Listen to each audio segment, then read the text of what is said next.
Hello everyone, welcome to my YouTube channel UPSC with Rashmi. 6th class की history की NCERT का आज हमारा चैप्टर नंबर 3 है। 2 चैप्टर हम ऑलरेडी कंप्लीट कर चुके हैं। अगर आपने नहीं देखे हैं तो आप देख सकते हैं। आज हम डिस्कस करेंगे सिंधु घाटी सभ्यता के बारे में, यानी हड़प्पा सभ्यता के बारे में। तो शुरू करते हैं आज का वीडियो। चैप्टर नंबर 3, आरंभिक नगर। देखते हैं इसमें क्या बताया गया है। पुराने भवन का संरक्षण। जसपाल और हरप्रीत अपने घर के पास की गली में क्रिकेट खेल रहे थे। उन्होंने देखा कि कुछ लोग उस खंडर घर की तारीफ कर रहे थे जिसे गली के बच्चे भूतहा घर कहा करते थे। एक ने कहा, इसकी वास्तुकला को देखो, क्या आपने कहीं लकड़ी पर इतनी सुंदर नक्काशी देखी है? दूसरी महिला ने कहा, हमें मंत्री जी को पत्र लिखकर कहना चाहिए कि वह इस खूबसूरत घर को सुरक्षित रखने के लिए इसकी मरम्मत कराने की व्यवस्था करें।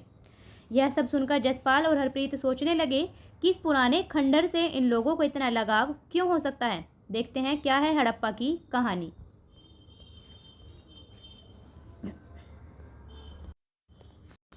अक्सर पुरानी इमारत अपनी कहानी बताती है।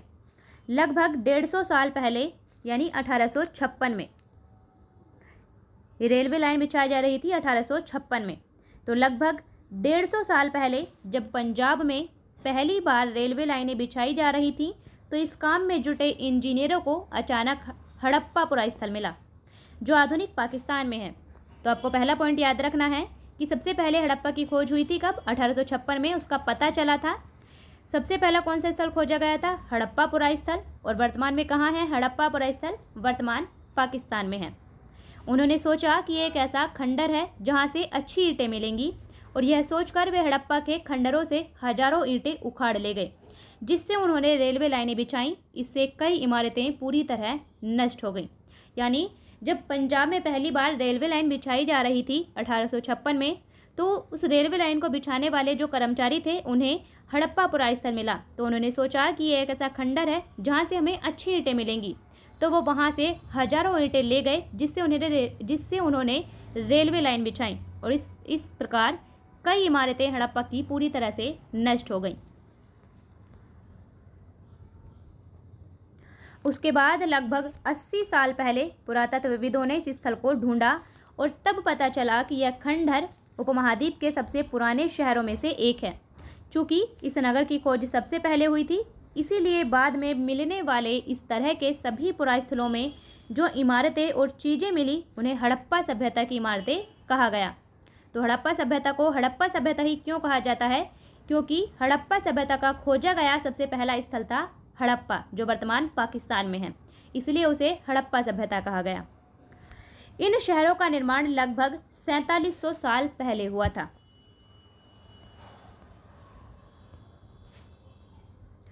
इन नगरों की विशेषता क्या थी? इन नगरों में से कई को 2 या उससे ज़्यादा हिस्सों में विभाजित किया गया था। प्रायः पश्चिमी भाग छोटा था लेकिन ऊंचाई पर बना था, और पूर्वी हिस्सा बड़ा था लेकिन यह निचले इलाके में था। ऊंचाई वाले भाग को पुरातत्वविदों ने नगर दुर्ग कहा है, और निचले हिस्से को निचला नगर कहा है। दोनों हिस्सों की 4 दीवारियाँ पक्की ईंटों की बनाई जाती थी। इसकी ईंटें इतनी अच्छी तरह से पकी थी कि हजारों सालों बाद आज तक उनकी दीवारें खड़ी रहीं। दीवार बनाने के लिए ईंटों की चिनाई इस तरह करते थे जिससे कि दीवारें खूब मजबूत रहें। तो हड़प्पा सभ्यता में जो नगर मिले हैं उन्हें 2 हिस्सों में बांटा गया है, एक पश्चिमी नगर, दूसरा पूर्वी नगर। जो पश्चिमी नगर था वो ऊंचाई पर स्थित था, जबकि पूर्वी नगर नीचा इलाका था। तो जाहिर सी बात है, पश्चिमी इलाके में कौन रहते होंगे? जो बड़े बड़े लोग थे, जो रईस लोग थे, वही रहते होंगे। और निचले नगर में कारीगर, किसान, ये सब रहते होंगे। जो ये पश्चिमी नगर था, इसे पुरातत्वविदों ने नाम दिया था नगर दुर्ग। यानी पश्चिमी भाग को कहा जाता था नगर दुर्ग, जो कि ऊंचाई पर स्थित था, और पूर्वी भाग को नाम दिया गया था निचला नगर, जो कि नीचे था। अब देखते हैं इससे आगे। कुछ नगरों के नगर दुर्ग में कुछ खास इमारतें बनाई गई थीं। मिसाल के तौर पर मोहनजोदड़ो में खास तालाब बनाया गया था, जिसे पुरातत्वविदों ने महान स्नानागार कहा है। तो दूसरा पॉइंट आपको क्या याद रखना है? महान स्नानागार के प्रमाण कहाँ से मिले हैं? मोहनजोदड़ो से। और मोहनजोदड़ो भी वर्तमान में कहाँ है? पाकिस्तान में। इस तालाब को बनाने में ईंट और प्लास्टर का इस्तेमाल किया गया था। इसमें पानी का रिसाव रोकने के लिए प्लास्टर के ऊपर चारकोल की परत चढ़ाई गई थी। इस सरोवर में दो तरफ से उतरने के लिए सीढ़ियाँ बनाई गई थी और चारों ओर कमरे बनाए गए थे। इसमें भरने के लिए पानी कुएं से निकाला जाता था और उपयोग के बाद इसे खाली कर दिया जाता था। शायद यहाँ विशिष्ट नागरिक विशेष अवसरों पर स्नान किया करते थे। तो जो विशाल स्नानागार है, महान स्नानागार है, उसके प्रमाण मिले हैं हमें मोहनजोदड़ो से। और ये ईंटों का बनाया गया था, जिसमें पानी का रिसाव रोकने के लिए इस प्लास्टर के ऊपर चारकोल की परत चढ़ाई गई थी। इसमें दोनों तरफ उतरने के लिए सीढ़ियाँ बनाई गई थी और चारों तरफ इसके कमरे बने थे। इसमें पानी कुएं से निकाला जाता था, यानी इसमें पानी भरने के लिए कुएं का यूज़ किया जाता था और बाद में इसे खाली कर दिया जाता था। इतिहासकारों को ऐसा लगता है कि इसका उपयोग किसी विशिष्ट अवसर पर किया जाता होगा। सबसे पहले यह मानचित्र देखते हैं। ये नगर आधुनिक पाकिस्तान के पंजाब और सिंध प्रांतों, भारत के गुजरात, राजस्थान, हरियाणा और पंजाब प्रांतों में मिले हैं। यानी हड़प्पा के जो भी स्थल हैं वो आधुनिक पाकिस्तान के पंजाब और सिंध प्रांतों में और भारत के गुजरात, राजस्थान, हरियाणा और पंजाब प्रांतों में मिले हैं। इन सभी स्थलों से पुरातत्वविदों को अनोखी वस्तुएं मिली हैं, जैसे मिट्टी के लाल बर्तन मिले हैं जिन पर काले रंग के चित्र बने थे, पत्थर के बाट मिले हैं, मुहरें मिली हैं, मनके मिले हैं, तांबे के उपकरण और पत्थर के लंबे ब्लेड भी मिले हैं। तो देखते हैं उपमहाद्वीप के आरंभिक नगर। मोहनजोदड़ो यहाँ वर्तमान पाकिस्तान में है। ये सिंधु नदी के तट पर है और वर्तमान पाकिस्तान के सिंध प्रांत में सिंधु नदी के तट पर है। तो ये पॉइंट आपको ध्यान रखना है। मोहनजोदड़ो वर्तमान पाकिस्तान के सिंध प्रांत में सिंधु नदी के तट पर है। यहाँ है हड़प्पा। हड़प्पा वर्तमान के पाकिस्तान के पंजाब प्रांत में रावी नदी के तट पर है। तो ये भी आपको ध्यान रखना है कि हड़प्पा रावी नदी के तट पर और मोहनजोदड़ो सिंधु नदी के तट पर है। यहाँ है चनहुदड़ो, ये भी पाकिस्तान में है, पाकिस्तान के सिंध प्रांत में। यहाँ सोतका कोहो, यहाँ धोलावीरा जो कि गुजरात में है, सूरकोतदा ये भी गुजरात में है, लोथल ये भी गुजरात में है। इधर गंवेरीवाला, कालीबंगा राजस्थान में, राखीगढ़ी हरियाणा में। तो ये आपको मैपिंग भी ध्यान रखनी है।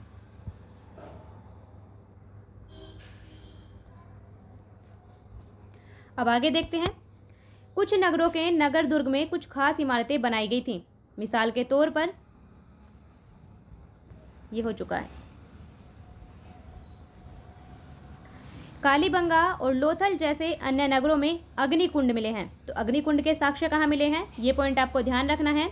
हड़प्पा सभ्यता में अग्निकुंड के साक्ष्य मिले हैं कालीबंगा और लोथल से, जहाँ संभवतः यज्ञ किए जाते होंगे। हड़प्पा, मोहनजोदड़ो और लोथल जैसे कुछ नगरों में बड़े बड़े भंडार गृह भी मिले हैं। यानी भंडार गृह के प्रमाण मिले हैं हमें हड़प्पा, मोहनजोदड़ो और लोथल से। ये पॉइंट आपको ध्यान रखने हैं। ये है महान स्नानागार। इसके दोनों तरफ सीढ़ियाँ बनाई गई हैं और चारों तरफ कमरे बनाए गए थे।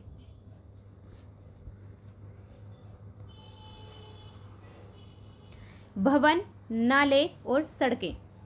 इन नगरों के घर आमतौर पर एक या दो मंजिले होते थे। यानी हड़प्पा सभ्यता के जो नगर थे वो आमतौर पर एक या फिर दो मंजिल के होते थे। घर के आंगन के चारों ओर कमरे बनाए जाते थे और अधिकांश घरों में एक अलग स्नान घर होता था और कुछ घरों में हमें कुएं भी मिले हैं। यानी कुछ घरों में कुएं भी होते थे। कई नगरों में ढके हुए नाले थे। इन्हें सावधानी से सीधी लाइन में बनाया जाता था। हर नाली में हल्की ढलान होती थी ताकि पानी आसानी से बह सके। अक्सर घरों की नालियों को सड़कों की नालियों से जोड़ दिया जाता था, जो बाद में बड़े नालों में मिल जाती थी। नालों के ढके होने के कारण इनमें जगह जगह पर मैनहोल बनाए गए थे, जिनके जरिए इनकी देखभाल और सफाई की जा सके। घर, नाले और सड़कों का निर्माण योजनाबद्ध तरीके से एक साथ ही किया जाता था। यानी हमें इनसे क्या पता चलता है, हमें इनसे उनकी नगर नियोजन व्यवस्था के बारे में पता चलता है, उनकी टेक्नोलॉजी के बारे में पता चलता है। ये था हड़प्पा के नगरों में ईंटों की चिनाई। इस प्रकार से हड़प्पा के नगरों में ईंटों से घर बनाए जाते थे या जो भी चीज़ें बनाई जाती थी इस प्रकार से ईंटों से बनाई जाती थी। और ईंटें इतनी इतनी अच्छी तरह से पकी थी, पकी ईंटों का प्रयोग किया जाता था और इतनी अच्छी तरह से वो बनाई गई थी ताकि वो आज भी हमें मिलती हैं। यानी उनकी टेक्नोलॉजी इतनी अच्छी थी कि वो ईंटें आज भी ऐसी ही हमें मिलती हैं।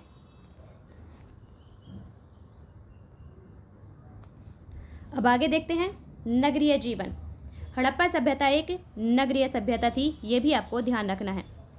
हड़प्पा के नगरों में बड़ी हलचल रहा करती होगी। यहाँ पर ऐसे लोग रहते होंगे जो नगर की खास इमारतें बनाने की योजना में जुटे रहते थे। ये संभवतः यहाँ के शासक थे। यह भी संभव है कि ये शासक लोगों को भेजकर दूर दूर से धातु, बहुमूल्य पत्थर और अन्य उपयोगी चीजें मंगवाते थे। शायद शासक लोग खूबसूरत मन को तथा सोने चांदी से बने आभूषणों जैसे कीमती चीजों को अपने पास रखते होंगे। इन नगरों में लिपिक भी होते थे जो मुहरों पर तो लिखते ही थे और शायद अन्य चीज़ों पर भी लिखते होंगे जो बच नहीं पाई हैं। यानी लिपिक किसे कहते थे?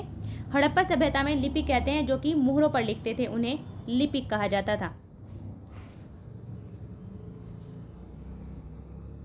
इस प्रकार से उनकी नगर योजना थी। यह नालियों का चित्र है, नालियां और सड़कों का चित्र है। इस प्रकार से उनकी नगर योजना के प्रमाण हमें मिलते हैं।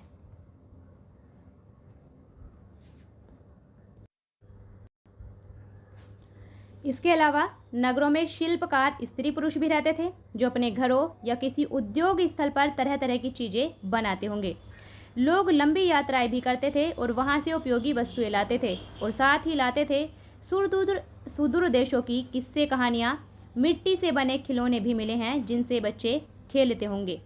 यानी हमें क्या क्या प्रमाण मिले हैं वहाँ से? सोने चांदी के आभूषण, मन के और कई तरह की ऐसी चीज़ें मिले हैं जो हड़प्पा स्थल पर तो नहीं हो सकती, लेकिन हो सकता है कि वो व्यापार के माध्यम से या फिर जब किसी दूसरी जगह पर जाते होंगे तो वहाँ से उन चीज़ों को लाते होंगे। और मिट्टी के खिलौने के प्रमाण भी हमें मिलते हैं। यहाँ मोहनजोदड़ो की एक सड़क और उसमें बना नाला अभी हमने देखा था और नीचे है ये कुआं।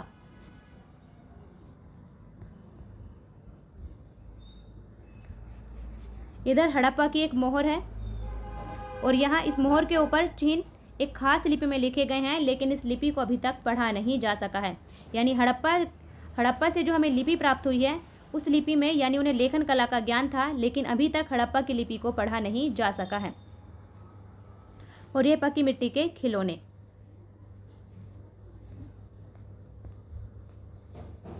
नगर और नए शिल्प। आइए अब कुछ ऐसी चीज़ों के बारे में अध्ययन करें जो हड़प्पा के नगरों से प्राप्त हुई हैं। पुरातत्वविदों को जो चीज़ें वहाँ मिली है उनमें अधिकतर पत्थर हैं, शंख हैं, तांबे और कांसे, सोने और चांदी जैसी धातुओं से बनाई गई थी, जो हमें वहाँ से पत्थर, तांबा, शंख, सोने, चांदी इन सब ये चीज़ें मिलती हैं। इनसे वहाँ या तो आभूषण बनाए जाते थे या फिर बर्तन बनाए जाते थे। क्या क्या बनाए जाते थे? तांबे और कांसे से औजार बनाए जाते थे, हथियार भी बनाए जाते थे, गहने और बर्तन बनाए जाते थे, जबकि सोने और चांदी से गहने और बर्तन बनाए जाते थे। यानी हमें हड़प्पा से धातुओं की भी प्राप्ति होती है, जिनमें सोना, चांदी, तांबा, कांसा इस प्रकार की धातुएं हमें हड़प्पा से प्राप्त होती हैं। इससे हमें उनके धातु शिल्प का पता चलता है। यह है यहाँ पत्थर के बाट। कितने ध्यान से और उपयुक्त तरीके से इन बाटों को बनाया गया है और इन्हें चर्ट पत्थर से बनाया गया था। इन्हें शायद बहुमूल्य पत्थर और धातुओं को तोलने के लिए बनाया गया होगा। तो आप इनका आकार देख सकते हैं। यहाँ मिली सबसे आकर्षक वस्तुओं में मन के बाट और फलक हैं। यानी ये हैं मन के, जिनसे मालाएं बनाई जाती थी। मन के, ये हैं मन के। इनमें से कई कार्निलियन पत्थरों से बनाए गए थे। पत्थरों को काट कर और तराश कर मन के बनाए गए। इनके बीच छेद किए गए थे ताकि धागा डालकर माला बनाई जाए। और ये पत्थर के धारदार फलक हैं। नीचे ये कढ़ाईदार वस्त्र है। एक महत्वपूर्ण व्यक्ति की पत्थर से बनी मूर्ति जो कि हमें मोहनजोदड़ो से मिली थी। यहाँ ये मूर्ति हमें मोहनजोदड़ो से मिली है। कढ़ाईदार वस्त्र पहने हुए हैं। इसमें उसे कढ़ाईदार वस्त्र पहने दिखाया गया है। तो हड़प्पा सभ्यता के लोग पत्थर की मोहर बनाते थे। इन आयताकार मोहरों पर सामान्यतः जानवरों के चित्र मिलते हैं। हड़प्पा सभ्यता के लोग काले रंग से डिजाइन किए हुए खूबसूरत लाल मिट्टी के बर्तन बनाते थे। यानी हड़प्पा से हमें जो बर्तन मिले हैं वो कैसे हैं? लाल मिट्टी के बर्तन बनाते थे जिनके ऊपर चित्रकारी रहती थी। और वो चित्रकारी कैसी रहती थी? काले रंग से। काले रंग से उनके ऊपर डिजाइन बनाते थे और लाल मिट्टी के वो बर्तन होते थे। संभवतः 7000 साल पहले मेहरगढ़ में कपास की खेती होती थी। मेहरगढ़ कहाँ है? मेहरगढ़ आधुनिक पाकिस्तान में। मेहरगढ़ में कपास की खेती होती थी। मोहनजोदड़ो से कपड़े के टुकड़ों के अवशेष, चांदी के फूलदान के ढक्कन तथा कुछ अन्य तांबे की वस्तुओं से चिपके हुए मिले हैं। तो हमें हड़प्पा सभ्यता में कपास के प्रमाण मिले हैं मोहनजोदड़ो से, ये आपको ध्यान रखना है और ये क्वेश्चन पूछे भी गए हैं। तांबे की वस्तुओं से चिपके मिले हैं। पक्की मिट्टी तथा फेयोंस से बनी तकलियां सूत कताई का संकेत देती हैं। यानी हड़प्पा के लोगों को कपास की जानकारी थी, वे सूती वस्त्र बनाते थे। इनमें से अधिकांश वस्तुओं का निर्माण विशेषज्ञों ने किया था। विशेषज्ञ किसे कहते हैं? विशेषज्ञ उसे कहते हैं जो कि किसी खास चीज को बनाने के लिए खास प्रशिक्षण लेता है, उसे कहते हैं विशेषज्ञ। जैसे पत्थर तराशना, मन के चमकाना या फिर मोहरों पर पच्चीकारी करना। मूर्ति का चेहरा कितने आकर्षक ढंग से बनाया गया है और उसकी दाढ़ी कितनी अच्छी तरह से दर्शाई गई है, यह किसी विशेषज्ञ मूर्ति का ही काम हो सकता है। जो अभी हमने मूर्ति देखी थी, इस मूर्ति में इसका चेहरा और इसकी दाढ़ी, यहाँ उसकी बात बताई गई है।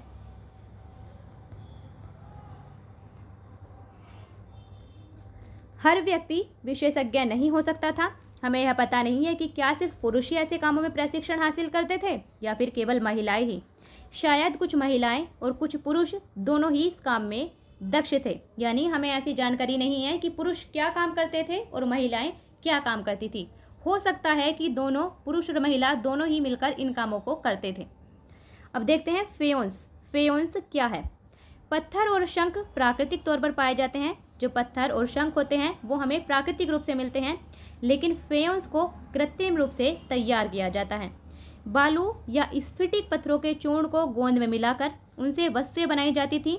उसके बाद उन वस्तुओं पर एक चिकनी परत चढ़ाई जाती थी।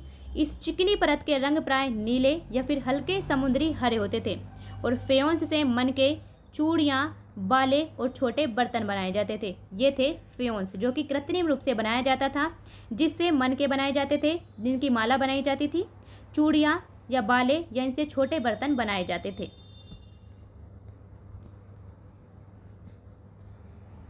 अब देखते हैं कच्चे माल की खोज में। कच्चा माल किसे कहते हैं? कच्चा माल उन पदार्थों को कहते हैं जो या तो प्राकृतिक रूप से मिलते हैं या फिर किसान या पशुपालक उनका उत्पादन करते हैं। जैसे अगर लकड़ी की बात करें, लकड़ी या फिर धातु के अयस्क जो कि हमें प्राकृतिक रूप से उपलब्ध होते हैं वो कच्चे माल होते हैं। जैसे लकड़ी एक कच्चा माल है और धातु के रूप में जो लोहेश्क मिलता है वो भी प्राकृतिक रूप से मिलने वाला एक कच्चा माल है। इनसे फिर कई तरह की चीज़ें बनाई जाती हैं। मिसाल के तौर पर किसानों के द्वारा पैदा किए गए कपास को हम कच्चा माल कहते हैं, क्योंकि कपास से बाद में उसकी कताई बुनाई करके वस्त्र तैयार किए जाते हैं, जिसे बाद में कताई बुनाई करके कपड़ा तैयार किया जाता है। हड़प्पा में लोगों को कई चीज़ें वही मिलती थी, लेकिन तांबा, लोहा हड़प्पा से नहीं मिला है। ये इसमें गलत दिया हुआ है। लोहे के प्रमाण हमें हड़प्पा सभ्यता से नहीं मिलते हैं। लोहा तो हमें उत्तर वैदिक काल से प्राप्त होगा।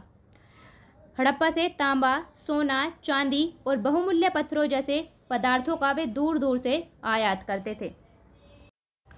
यानी हड़प्पा सभ्यता में हमें कई चीज़ें ऐसी मिली हैं जो वहाँ क्षेत्रीय रूप से नहीं पाई जाती थी, बल्कि हो सकता है कि वे उसे दूर से यानी दूसरे क्षेत्रों से उनका आयात करते थे। जैसे हड़प्पा के लोग तांबे का आयात संभवतः आज के राजस्थान से करते थे और आज भी राजस्थान के खेतड़ी में तांबे के लिए वो प्रसिद्ध है। राजस्थान का खेतड़ी, तो हड़प्पा के लोग तांबे का आयात राजस्थान से करते थे और यहाँ तक कि पश्चिमी एशियाई देश ओमान से भी वो तांबे का आयात करते थे। तो हड़प्पा में तांबा कहाँ से आता था? राजस्थान से और ओमान से। दूसरा कांसा, दूसरी धातु थी कांसा। कांसा एक मिश्र धातु है। कांसा बनाने के लिए तांबा और टिन का उपयोग किया जाता है। तो कांसा एक मिश्र धातु है और हड़प्पा सभ्यता को हम कांस्य युगीन सभ्यता भी कहते हैं, क्योंकि हमें हड़प्पा सभ्यता में बड़े पैमाने पर कांसे के प्रमाण मिले हैं। तो कांसा बनाने के लिए तांबे के साथ मिलाई जाने वाली धातु टिन का आयात आधुनिक ईरान और अफगानिस्तान से किया जाता था। तो ये पॉइंट आपको ध्यान रखना है। कांसा एक मिश्र धातु है। तांबा और टिन से मिलाकर कांसा बनता है और कांसे के लिए जो टिन चाहिए होता है वो हमें जो हड़प्पा सभ्यता है, हड़प्पा सभ्यता में टिन ईरान और अफगानिस्तान से मंगाया जाता था, जबकि सोने का आयात किया जाता था हड़प्पा सभ्यता में आधुनिक कर्नाटक से, और बहुमूल्य पत्थर का आयात होता था गुजरात, ईरान और अफगानिस्तान से। आज भी कर्नाटक सोने के लिए प्रसिद्ध है। कर्नाटक में जो कोलार है वहाँ सोने की खान पाई जाती हैं, तो सोने का आयात कर्नाटक से किया जाता था, जबकि बहुमूल्य पत्थर का आयात गुजरात से, ईरान और अफगानिस्तान से किया जाता था। चीज़ों को एक जगह से दूसरी जगह कैसे ले जाया जाता था? एक खिलौना है, ये चित्र एक खिलौना है और दूसरी तरफ एक मोहर है। ये हड़प्पा सभ्यता की एक मोहर है और ये एक खिलौना है। तो चीज़ों को कैसे ले जाते थे, इसके प्रमाण बेसिकली पूरे प्रमाण नहीं मिले हैं, लेकिन खिलौने के माध्यम से ऐसा हम अनुमान लगा सकते हैं। अब बात करते हैं नगरों में रहने वालों के लिए भोजन। लोग नगरों के अलावा गाँव में भी रहते थे। वे अनाज उगाते थे और जानवर पालते थे। किसान और चरवाहे ही शहरों में रहने वाले शासकों, लेखकों और दस्तकारों को खाने के सामान देते थे। पौधों के अवशेषों से पता चलता है कि हड़प्पा के लोग गेहूं, जौ, मटर, दालें, धान, तिल और सरसों उगाते थे। तो ये फसलें आपको ध्यान रखनी है कि हड़प्पा के लोग किन फसलों की खेती करते थे। गेहूं, जौ, दाल, मटर, तिल, धान और सरसों। जमीन की जुताई के लिए हल का प्रयोग एक नई बात थी। हड़प्पा के हल तो हमें नहीं मिलते हैं, यानी हड़प्पा के हल तो नहीं बच पाए हैं, क्योंकि वे प्राय लकड़ी से बनाए जाते थे, लेकिन हल के आकार के खिलौने मिले हैं। तो हड़प्पा के हल हमें नहीं मिले हैं, लेकिन लकड़ी के आकार के खिलौने मिले हैं, जैसे कि आप यहाँ एक देख सकते हैं। ये हड़प्पा के जो हल था उसका एक प्रमाण है। हड़प्पा के हल शायद लकड़ी के बनाए जाते थे, ऐसा हम अनुमान लगा सकते हैं, क्योंकि लोहे की खोज हड़प्पा में नहीं हुई थी। इस क्षेत्र में बारिश कम होती है, इसलिए सिंचाई के लिए लोगों ने कुछ तरीके अपनाए होंगे। संभवतः पानी का संचय किया जाता होगा और ज़रूरत पड़ने पर उससे फसलों की सिंचाई की जाती होगी। यानी सब अनुमान लगाया जा रहा है कि ऐसा होता होगा, ऐसा होता होगा। कुछ भी हमें ऐसा बिल्कुल उसकी कोई वीडियो रिकॉर्डिंग तो है नहीं कि हम उसका बिल्कुल प्रमाण बता सकें कि वहाँ ऐसा होता था। सिर्फ अनुमान लगाए गए हैं, वहाँ जो चीज़ें हमें मिली हैं उनके आधार पर अनुमान लगाए गए हैं। हड़प्पा के लोग गाय, भैंस, भेड़ और बकरियां पालते थे। बस्तियों के आसपास तालाब और चारागाह होते थे, लेकिन सूखे महीनों में मवेशियों के झुंडों को चारा पानी की तलाश में दूर दूर तक ले जाया जाता था। वे बेर जैसे फलों को इकट्ठा किया करते थे, मछलियां पकड़ते थे और हिरण जैसे जानवरों का शिकार भी करते थे। अब देखते हैं गुजरात में हड़प्पा कालीन नगर का सूक्ष्म निरीक्षण। कच्छ के इलाके में खदिर बेत के किनारे धोलावीरा एक नगर बसा था। तो हड़प्पा कालीन जो स्थल है धोलावीरा, वो कहाँ है? धोलावीरा गुजरात में, कच्छ के इलाके में खदिर बेत के किनारे। वहाँ साफ पानी मिलता था और ज़मीन उपजाऊ थी। जहाँ हड़प्पा सभ्यता के कई नगर 2 भागों में विभक्त थे, वहीं धोलावीरा नगर को 3 भागों में बांटा गया था। हमने अभी देखा था कि हड़प्पा के नगरों को 2 भागों में बांटा गया था। एक पश्चिमी भाग जो कि ऊंचाई पर स्थित था, जिसे हम कहते थे नगर दुर्ग, और एक पूर्वी भाग जो कि निचले स्थान पर था, जिसे हमने नाम दिया था निचला नगर। लेकिन जो धोलावीरा नगर था हड़प्पा का एकमात्र ऐसा नगर था जो कि 3 भागों में बांटा गया था। इधर ये नगर दुर्ग, बीच में मध्यमा, इसे नाम दिया गया था मध्यमा, और इधर ये निचला नगर। तो ये आपको ध्यान रखना है। इसके हर हिस्से के चारों ओर पत्थर की ऊंची ऊंची दीवारें बनाई गई थी, यानी इनके चारों तरफ पत्थर की ऊंची ऊंची दीवारें बनाई गई थी। इसके अंदर जाने के लिए बड़े बड़े प्रवेश द्वार थे। इस नगर में एक खुला मैदान भी था जहां सार्वजनिक कार्यक्रम आयोजित किए जाते थे। यहाँ मिले कुछ अवशेषों में हड़प्पा लिपि के बड़े बड़े अक्षरों को पत्थरों में खुदा पाया गया है। इन अभिलेखों को संभवतः लकड़ी में जड़ा गया था, और यह एक अनोखा अवशेष है क्योंकि आमतौर पर हड़प्पा के लेख मुहूर जैसी छोटी वस्तुओं पर ही पाए जाते हैं। यानी धोलावीरा से हमें एक ऐसे पत्थर के प्रमाण मिले हैं जिस पे हड़प्पा लिपि के बड़े बड़े अक्षरों को खोदा गया था, क्योंकि अभी तक हड़प्पा लिपि से जो भी हमें लेख के प्रमाण मिले हैं वो मोहर जैसी छोटी वस्तु पर ही मिले हैं। तो ये भी आपको ध्यान रखना है। गुजरात की खंभात की खाड़ी में मिलने वाली साबरमती की एक उपनदी है।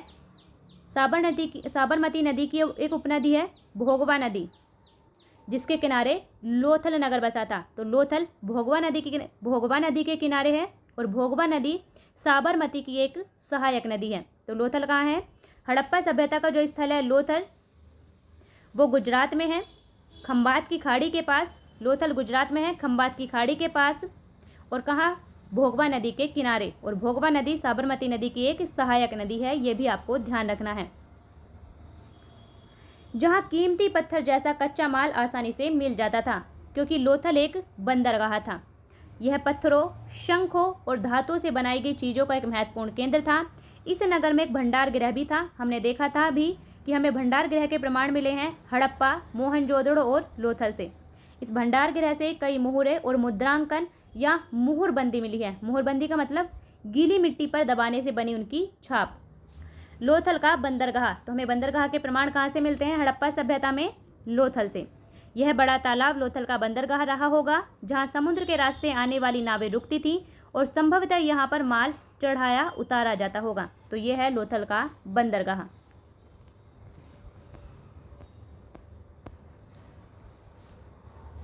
अब आगे देखते हैं। यहाँ पर एक इमारत मिली है, यानी लोथल में एक इमारत मिली है जहाँ संभवतः मन के बनाने का काम होता था। पत्थर के टुकड़े, अधबने मन के बनाने वाले उपकरण और तैयार मन के भी यहाँ से मिले हैं। मुद्रा यानी मोहर और मुद्रांकन या मोहरबंदी। मोहरबंदी क्या होती है वो यहाँ समझाया गया है। मोहरों का उपयोग सामान से भरे उन डिब्बों या थैलों को चिह्नित करने के लिए किया जाता होगा जिन्हें एक जगह से दूसरी जगह भेजा जाता था। यानी जिन सामानों को एक जगह से दूसरी जगह पर भेजा जाता था तो उन्हें जब पैकिंग की जाती थी उनकी, तो उन पर मोहरों का उपयोग किया जाता था। थैले को बंद करने के बाद उनके मुहानों पर गीली मिट्टी पोत कर उन पर मोहर लगाई जाती थी और इसी मोहर की छाप को कहते हैं मोहरबंदी। मतलब अगर ये छाप टूटी हुई नहीं थी तो यह साबित हो जाता था कि सामान के साथ छेड़छाड़ नहीं हुई है, तो इसे कहते हैं हम मोहरबंदी, यानी मोहर की छाप को कहते हैं मोहरबंदी। अब देखते हैं सभ्यता के अंत का रहस्य। सभ्यता के अंत का रहस्य। लगभग 3900 साल पहले एक बड़ा बदलाव देखने को मिलता है, यानी सिंधु घाटी सभ्यता का अंत हुआ लगभग 3900 साल पहले। अचानक लोगों ने नगरों को छोड़ दिया। लेखन, मोहर और बाटों का प्रयोग बंद हो गया। दूर दूर से कच्चे माल का आयात काफ़ी कम हो गया। मोहनजोदड़ो में सड़कों पर कचरे के ढेर बनने लगे। जल निकास प्रणाली नष्ट हो गई और सड़कों पर ही झुग्गी नुमा घर बनाए जाने लगे। यह सब क्यों हुआ? कुछ भी पता नहीं है कि ऐसा क्यों हुआ। कुछ विद्वानों का कहना है कि नदियाँ सूख गई थीं। अन्य का कहना है कि जंगलों का विनाश हो गया था। इसका कारण ये हो सकता है कि ईंटें पकाने के लिए ईंधन की ज़रूरत पड़ती थी। इसके अलावा मवेशियों के बड़े बड़े झुंडों से चारागाह और घास वाले मैदान समाप्त हो गए होंगे। कुछ इलाकों में बाढ़ आ गई, लेकिन इन कारणों से यह स्पष्ट नहीं हो पाता कि सभी नगरों का अंत कैसे हो गया, क्योंकि बाढ़ और नदियों के सूखने का असर कुछ ही इलाकों में हुआ होगा। यानी हड़प्पा सभ्यता का अंत कैसे हुआ, एक साथ कैसे इतनी बड़ी सभ्यता समाप्त हो गई, उसके कोई भी प्रमाण हमें भी नहीं मिलते हैं। कोई कहता है कि नदियाँ सूख गई होंगी, किसी का कहना है कि जंगलों का विनाश हो गया होगा, किसी का कहना है कि बाढ़ आ गई होगी। इस तरह के प्रमाण देने की कोशिश की गई है, लेकिन कोई भी पूरी तरह से प्रमाणित नहीं हो पाया है। यानी इनमें से किसी भी प्रमाण को पूरी तरह से सत्य नहीं माना गया है। ऐसा लगता है कि शासकों का नियंत्रण समाप्त हो गया। जो भी हुआ हो, परिवर्तन का असर बिल्कुल साफ दिखाई देता है। आधुनिक पाकिस्तान के सिंध और पंजाब की बस्तियां उजड़ गई थीं। कई लोग पूर्व और दक्षिण के इलाकों में नई और छोटी बस्तियों में जाकर बस गए थे। इसके लगभग 1400 साल बाद नए नगरों का विकास हुआ। यानी हड़प्पा सभ्यता के लगभग 1400 साल के बाद नए नगरों का विकास हुआ और इनके बारे में हम अध्याय 5 और अध्याय 8 में पढ़ेंगे। यानी वैदिक सभ्यता के बारे में हम अध्याय 5 और अध्याय 8 में पढ़ेंगे, जो सिंधु घाटी सभ्यता के लगभग 1400 साल बाद अस्तित्व में आई। तो ये था हमारा आज का टॉपिक, जिसमें हमने सिंधु घाटी सभ्यता के बारे में डिस्कस किया है। आपको इसे 2-3 बार रिवाइज करना है। कुछ ऐसे पॉइंट हैं जो कि आपको बिल्कुल याद होने चाहिए, तो आपको इसे अच्छे से पढ़िए, रिवाइज करिए। अगर आपने पहले 2 पार्ट नहीं देखे हैं तो आप देख सकते हैं। वीडियो को शेयर कीजिए। आपका जो भी क्वेश्चन हो या जो भी डाउट हो आप कमेंट बॉक्स में लिख सकते हैं। फिर मिलते हैं नेक्स्ट वीडियो में, तब तक के लिए बेस्ट ऑफ लक।